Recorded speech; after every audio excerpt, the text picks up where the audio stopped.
अस्सलाम वालेकुम फ्रेंड्स, कैसे हैं आप सब लोग। तो आज मैं शेयर कर रही हूँ आपके साथ बहुत मज़ेदार रिच और क्रीमी ग्रेवी के साथ वाइट मटन कोरमा की रेसिपी। बकरीद की दावत का अगर मेन्यू तैयार कर रहे हैं ना, तो इस रेसिपी को ज़रूर शामिल कीजिएगा। बहुत ही तारीफ़ें मिलने वाली हैं आपको आपके मेहमानों से। बनाना बहुत आसान है क्योंकि इसको प्रेशर कुकर में बना के तैयार करेंगे, क्योंकि आजकल वैसे भी गैस की प्रॉब्लम ज़्यादातर सब जगह चल रही है। टाइम भी बचेगा, लेकिन फिर भी ये खाने में बहुत मज़ेदार बन के तैयार होगा, इसकी गारंटी मैं आपको देती हूँ। तो ये मज़ेदार सा व्हाइट कोरमा बनाने के लिए प्रेशर कुकर के अंदर देखिए मैंने डाला है 1/3 कप के करीब तेल, और इसके अंदर डाल दिया है 2 टेबलस्पून के करीब देसी घी। देसी घी से इसका फ्लेवर, खुशबू सब बढ़ेगी। अगर आप देसी घी नहीं डालना चाहते तो आप इसमें मक्खन भी इस्तेमाल कर सकते हैं, या फिर पूरा ही स्किप करके सिर्फ तेल बढ़ा लीजिएगा। इसमें हम पहले थोड़े से साबुत मसाले डालेंगे। तो मैंने यहाँ पे सूखी लाल मिर्च, जीरा, काली इलायची, लौंग, हरी इलायची, काली इलायची, जवित्री और दालचीनी है। तो ये सारे मसाले हम तेल में डाल देंगे जो अच्छे से गर्म हो गया है, और साथ ही साथ इसके अंदर हम एक तेज़पात भी डाल देंगे। इन मसालों को हमने 30 टू 40 सेकंड्स के लिए फ्राई करना है, बस इतना फ्राई कर लें कि हल्के सी क्रैकल हो जाए, इसकी हल्की सी खुशबू आना शुरू हो जाए। फिर हम इसके अंदर डाल देंगे प्याज़। प्याज़ को मैं यहाँ पीस के डाल रही हूँ, इससे ग्रेवी अच्छी बन के तैयार होती है। तो यहाँ पे मैंने 2 मीडियम साइज़ की प्याज़ ली थी, इसको ग्रेटर में डाल के ना इसको पीस लिया था। अब प्याज़ को जो है ना, हमने बहुत ज़्यादा इसका कलर चेंज नहीं करना है, क्योंकि व्हाइट कोरमा बना रहे हैं। बस इसको हम 4 से 5 मिनट के लिए मीडियम फ्लेम पे फ्राई करेंगे। और इसका हल्का-सा जैसे ही कलर चेंज होगा, फिर इसके अंदर हम डाल देंगे गोश्त। तो मैंने यहाँ पे आधा किलो मटन लिया है। आप चाहें तो ये रेसिपी बीफ में ही बना सकते हैं, और बकरीद के अलावा बना रहे हैं तो आप ये रेसिपी चिकन में ही बना सकते हो, फिर तो उसमें प्रेशर कुकर की भी ज़रूरत नहीं है।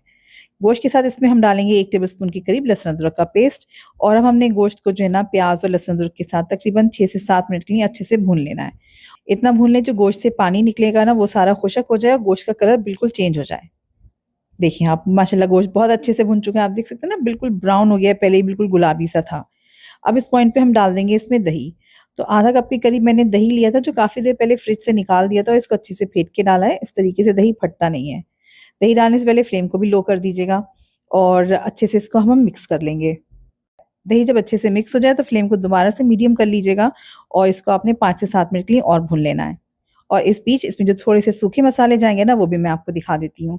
तो 1 टीस्पून मैंने यहाँ पे धनिया पाउडर लिया है, आधा टीस्पून ज़ीरा पाउडर है, आधा टीस्पून ही काले मिर्च का पाउडर है। 1 टीस्पून मैंने यहाँ सफ़ेद मिर्च का पाउडर लिया है, दखनी मिर्च जो होती है।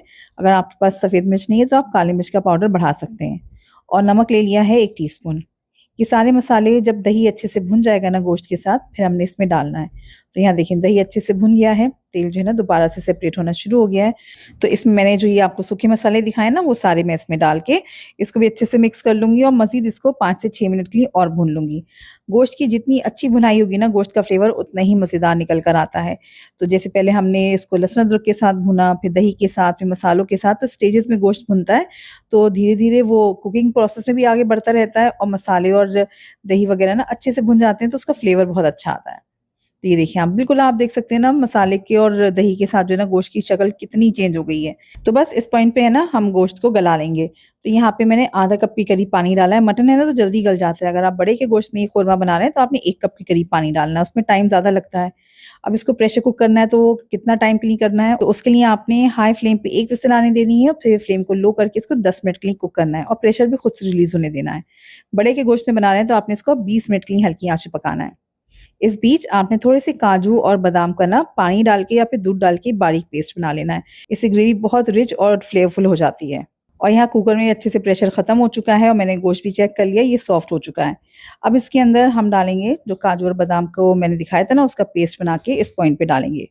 इसको अच्छे से मिक्स कर लेंगे, और साथ ही साथ इसमें हमने क्रीम डालनी है। तो यहाँ मैंने 2 टेबलस्पून के करीब क्रीम ली है। आप चाहें तो दूध के ऊपर की जो मलाई होती है ना, वो भी डाल सकते हैं, 2 से 3 टेबलस्पून। अच्छे से फेंट के डालिएगा उसको। अच्छे से सारी चीज़ों को एक बार मिक्स कर लेंगे, और तकरीबन 7 से 8 मिनट इसको और भूनेंगे। इतनी देर में जो तेल है ना वो दोबारा से सेपरेट होने लगेगा, और ग्रेवी बहुत अच्छे से भुन जाएगी। तो फ्रेंड्स यहाँ 10 मिनट लग गए थे ग्रेवी को भुनने में, और ये तेल जो है ना दोबारा से सेपरेट होना शुरू हो गया है।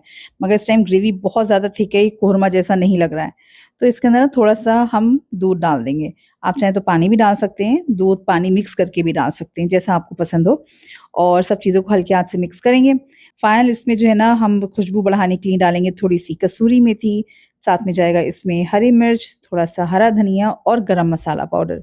सब चीज़ों को हल्के हाथ से मिक्स करेंगे, और इसको हम ढक देंगे एक लिड से, और तकरीबन 4 से 5 मिनट इसको हल्की आँच पे पकाइएगा, ताकि जो सारी खुशबू है ना वो अच्छे से एब्ज़ॉर्ब हो जाएँ, एक जान हो जाएँ।